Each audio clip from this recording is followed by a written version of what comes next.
पिछले कुछ सालों में एक वर्ड बहुत ही पॉपुलर रहा है इन आईटी इंडस्ट्री एंड वो है क्लाउड कंप्यूटिंग। अगर आप पिछले 15-20 सालों का डेटा चेक करें तो most of the companies are now started using cloud computing. जो कंपनियां पहले on premise IT infrastructure use किया करती थी, वो आजकल क्लाउड सिस्टम और या यूं कहे कि cloud based IT infrastructure use करती है। यही वजह है कि मार्केट में क्लाउड इंजीनियर्स या क्लाउड एक्सपर्ट्स की काफी डिमांड है। और आपकी जानकारी के लिए मैं ये भी बता दूं कि एक सॉफ्टवेयर इंजीनियर जो क्लाउड कंप्यूटिंग में काम करता है, उसकी सैलरी तकरीबन 3 लाख से 18 लाख सालाना होती है। अगर आप कंप्यूटर साइंस के स्टूडेंट हैं, या फिर इंजीनियरिंग परस्यूइंग है, या फिर आप ऑलरेडी अ सॉफ्टवेयर इंजीनियर है और आप ये जानना चाहते हैं कि क्लाउड कंप्यूटिंग होता क्या है और कैसे आप अपना करियर क्लाउड कंप्यूटिंग टेक्नोलॉजी सीख के बना सकते हैं, तो ये वीडियो आपके लिए है। कृपया एंड तक जरूर देखें। हाय, मैं सिद्धार्थ एंड मैं स्वागत करता हूँ आपका मेरे चैनल टेक ट्रिविया पे। तो सबसे पहले हम ये जानने का प्रयास करते हैं कि क्लाउड कंप्यूटिंग होता क्या है। तो अगर मैं एक आसान सी भाषा में एक एग्जांपल के जरिए बताऊं, तो मान लीजिए कि आप एक 9 to 5 का जॉब कर रहे हैं और सुबह 8:30 बजे आप अपने घर से निकलते हैं ऑफिस जाने के लिए। और अगर मैं ट्रांसपोर्टेशन ऑप्शंस की बात करूं, तो पहला ऑप्शन ये है कि आप अपनी कार ड्राइव करके ऑफिस जाना चाहते हैं। ये ऑप्शन आपको बहुत सारी फ्लेक्सिबिलिटीज भी देता है। आप जब चाहे घर से निकल सकते हैं, आप जो चाहे रूट चूज कर सकते हैं। आपको भूख लगी है और रास्ते में कोई नाश्ता हाउस या सबवे या केएफसी है, तो आप कुछ वहां पे खा के फिर अपनी जर्नी कंटिन्यू कर सकते हैं। अगर रास्ते में आपका कोई दोस्त या रिलेटिव्स मिल जाता है और वो उसी डायरेक्शन में जिस डायरेक्शन में आपकी ऑफिस है जाना चाहते हैं, आप उसको भी अपने साथ अपने कार में बिठा सकते हैं और जर्नी कंटिन्यू कर सकते हैं। दूसरा ऑप्शन है, आप पब्लिक ट्रांसपोर्ट का यूज करते ऑफिस जाना चाहते हैं। पब्लिक ट्रांसपोर्ट में जैसे हो गया लोकल बसेस, या फिर आप मुंबई में रहते हैं तो लोकल ट्रेन्स। अगर आप हैदराबाद, चेन्नई, अहमदाबाद में रहते हैं तो मेट्रो। ये ऑप्शन आपको एज सच फ्लेक्सिबिलिटीज नहीं देता है। आपको रूट या टाइम टेबल जो पब्लिक ट्रांसपोर्ट का है वो फॉलो करना होगा। पर अगर मैं कॉस्ट की बात करूं, तो जब आप कार ड्राइव करके जाते हैं ऑफिस, तो entire cost of the journey is bailed by you. क्योंकि जो भी खर्चा होगा फ्यूल का, वो आपको पे करना होगा या आपको बेयर करना पड़ेगा। और पब्लिक ट्रांसपोर्ट में कॉस्ट ऑफ द जर्नी जो है, वो आप तथा दूसरे लोग जो आपके साथ ट्रैवल कर रहे हैं, वो सब में डिवाइड हो जाती है। तो एट द एंड बहुत ही स्मॉल अमाउंट पे करके आप अपने डेस्टिनेशन, अपने ऑफिस तक पहुंच सकते हैं। अगर मैं मेंटेनेंस की बात करूं, सो कार का जो इंश्योरेंस होगा ईयरली, वो आपको पे करना है। अगर आपकी कार का कोई पार्ट्स खराब हो जाता है, तो वो भी आपको फिक्स कराना है। ऑफिस जाते हुए मान लीजिए कि आपकी कार का व्हील पंक्चर हो जाता है, तो आपको उसे भी रिपेयर कराना होगा और उसके लिए पे करना होगा। बट दूसरी तरफ हम पब्लिक ट्रांसपोर्ट की अगर बात करें, जो मेंटेनेंस है वो आपकी रिस्पॉन्सिबिलिटी नहीं है।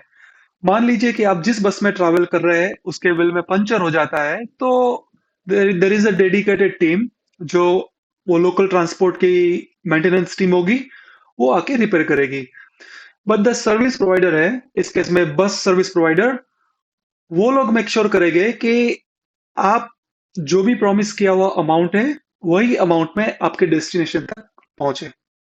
तो ये डिफरेंस रहता है ऑन प्रेमाइज आईटी इंफ्रास्ट्रक्चर, जिसको क्लाइंट सर्वर आर्किटेक्चर भी कहा जाता है, एंड क्लाउड कंप्यूटिंग सिस्टम। जब एक company on premise IT infrastructure setup करना चाहती है, तो उसे एक्सपेंसिव सर्वर्स बाय करने पड़ते हैं, कॉम्प्लेक्स डेटा सेंटर्स और ऑल आईटी इक्विपमेंट्स जो भी जरूरी है उसकी बिजनेस एप्लीकेशन को रन करने के लिए, वो सारा खरीदना पड़ता है। एंड ये सारे आईटी इक्विपमेंट्स की मेंटेनेंस की रिस्पॉन्सिबिलिटी भी कंपनी की रहती है। तो इसे कुछ इस तरह से आप समझिए कि आप एक कार बाय करते हैं अपने यूज के लिए, और वो सारी मेंटेनेंस कॉस्ट या रिपेयरिंग कॉस्ट है, वो सब आप बेयर करते हैं। अभी हम सेकंड ऑप्शन को समझने का प्रयत्न करते हैं। जब एक कंपनी एक्सपेंसिव सर्वर्स और डेटा सेंटर्स और कोई आईटी इक्विपमेंट्स बाय नहीं करती है, परचेस नहीं करती है, बट उसको सब्सक्राइब करती है। इसे यूं समझ लीजिए, जैसे आप पब्लिक ट्रांसपोर्ट में जब ट्रैवल करते हैं, आप वो बस के ओनर नहीं है, बट स्टिल आप उसके सर्विसेज यूज कर रहे हैं। इसी तरह से कंपनी को जो भी आईटी इंफ्रास्ट्रक्चर की रिक्वायरमेंट रहती है अपनी बिजनेस एप्लीकेशन को बिल्ड करने के लिए या रन करने के लिए, वो सर्विस प्रोवाइडर, जिसको हम क्लाउड वेंडर्स भी बोलते हैं, वो प्रोवाइड कराता है। और कंपनी अपने यूसेज के हिसाब से वो सर्विस प्रोवाइडर को पे करती है।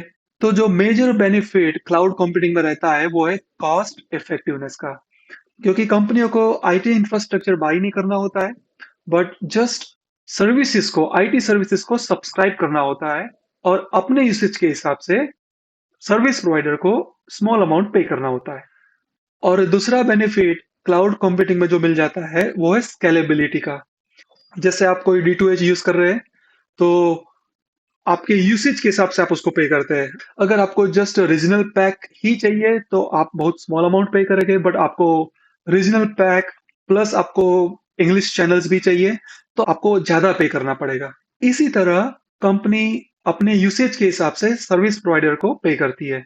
तो अभी आई थिंक आपको एक क्लियर आइडिया मिल गया होगा कि क्लाउड कंप्यूटिंग क्या है।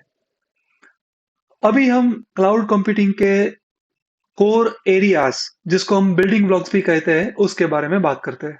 कुछ सालों पहले मैंने एक आर्टिकल पढ़ा था, आप ये कह सकते हैं मेरे करियर की शुरुआत में, जिसमें ये बताया गया था कि क्लाउड कंप्यूटिंग के कॉन्सेप्ट्स को मार्केट में कैसे इंट्रोड्यूस किया गया था।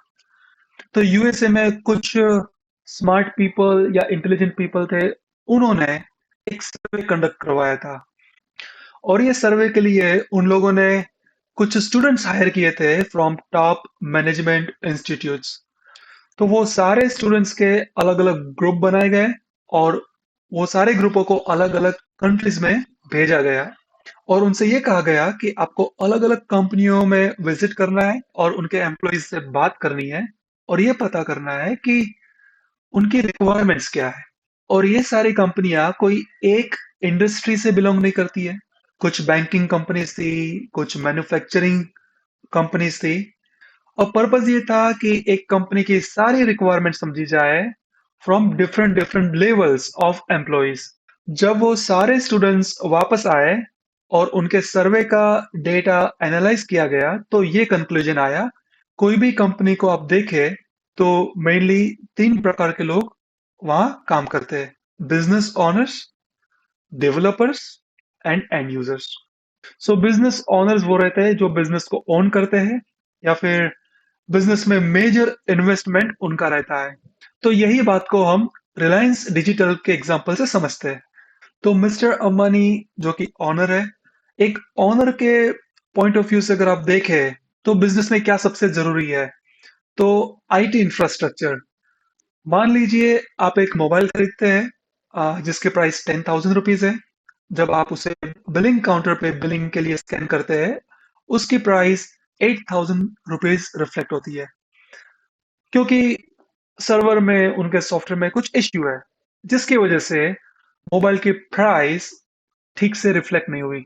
मे बी आप खुश हो जाएंगे बिकॉज आपको 10,000 रुपीज का मोबाइल 8,000 रुपीज में मिल गया, but for the owner it will be huge loss, क्योंकि आप अकेले कस्टमर नहीं है जो ये मोबाइल खरीद रहे हैं, but there are multiple outlets in India और हर आउटलेट्स में कोई ना कोई वो प्रोडक्ट परचेस करा रहेगा और इस तरह से रिलायंस को लॉस होगा। तो बिजनेस ओनर्स के लिए आईटी इंफ्रास्ट्रक्चर का ऑलवेज अप एंड रनिंग होना जरूरी होता है। कोई भी बिजनेस अपने सॉफ्टवेयर में सर्वर में बग या एरर को अफोर्ड नहीं कर सकता है। और जब हम आईटी इंफ्रास्ट्रक्चर की बात कर रहे हैं तो ना कि जस्ट सेटअप, पर साथ साथ उसके मेंटेनेंस तथा अपग्रेडेशन का भी ध्यान रखना पड़ता है। दूसरे प्रकार के लोग जो रहते हैं, डेवलपर, उनको क्या चाहिए? तो developer requires a platform to build a business application. इसका मतलब एक जावा डेवलपर को जावा प्लेटफॉर्म और dot net developer co dot net platform चाहिए जिसका यूज करके वो अपने बिजनेस मॉड्यूल्स एप्लीकेशंस बिल्ड कर सके। तो डेवलपर्स को प्लेटफॉर्म चाहिए रहता है as per their skill set. और तीसरे प्रकार के जो व्यक्ति है वो है end users. Now end users कौन है? बैंकिंग बिजनेस में बैंक एम्प्लॉइज जो है they are the end users. Reliance digital वाला एग्जांपल में जो एम्प्लॉइज है वो एंड यूजर्स है जिनका काम आपके प्रोडक्ट्स को स्कैन करना होता है और बिल जनरेट करना होता है। तो ये एंड यूजर्स की क्या रिक्वायरमेंट होती है? उनको एक सिंपल सा यूजर इंटरफेस चाहिए होता है जिसके जिसका यूज करके वो अपना डे टू डे वर्क या जॉब टास्क रहता है वो अकम्प्लिश कर पाए। तो अगर हम समराइज करें तो कोई भी बिजनेस में तीन प्रकार के लोग रहते हैं: business owners, developers and end users. IT infrastructure business owners की रिक्वायरमेंट है, प्लेटफॉर्म डेवलपर्स की रिक्वायरमेंट है, and an easy to use user interface end user की रिक्वायरमेंट है। वो जो स्मार्ट पीपल एजेंसीज थी जिन्होंने ये सर्वे करवाया था, तो ये सारे रिक्वायरमेंट्स के हिसाब से उन लोगों ने अपने सर्विस ऑफर करना स्टार्ट किया। तो बिजनेस ओनर्स के लिए infrastructure as a service, developers के लिए platform as a service and end users के लिए सॉफ्टवेयर सर्विस प्रोवाइड करवाई गई। तो ये तीन मेजर एरियाज है cloud computing: IaaS, infrastructure as a service; PaaS, platform as a service; and SaaS, software as a service. तो अगर आप क्लाउड इंजीनियर है या आपको अपना करियर क्लाउड कंप्यूटिंग में बनाना है, तो आप इन तीन में से अपने चॉइस के हिसाब से कोई एक एरिया या मल्टीपल एरियाज में अपना करियर बना सकते हैं। अगर मैं सर्विस प्रोवाइडर्स की बात करूं तो AWS, Amazon Web Service is a leading service provider in IaaS। और पास और सास की बात की जाए तो Salesforce is one of the leading service provider followed by Microsoft। और दूसरे भी बहुत सारे वेंडर्स है: फॉर्मस्टैग, मार्केटो, मैजेंट्रिक्स एटसेट्रा। तो फिर से एक बार मैं समराइज कर देता हूँ।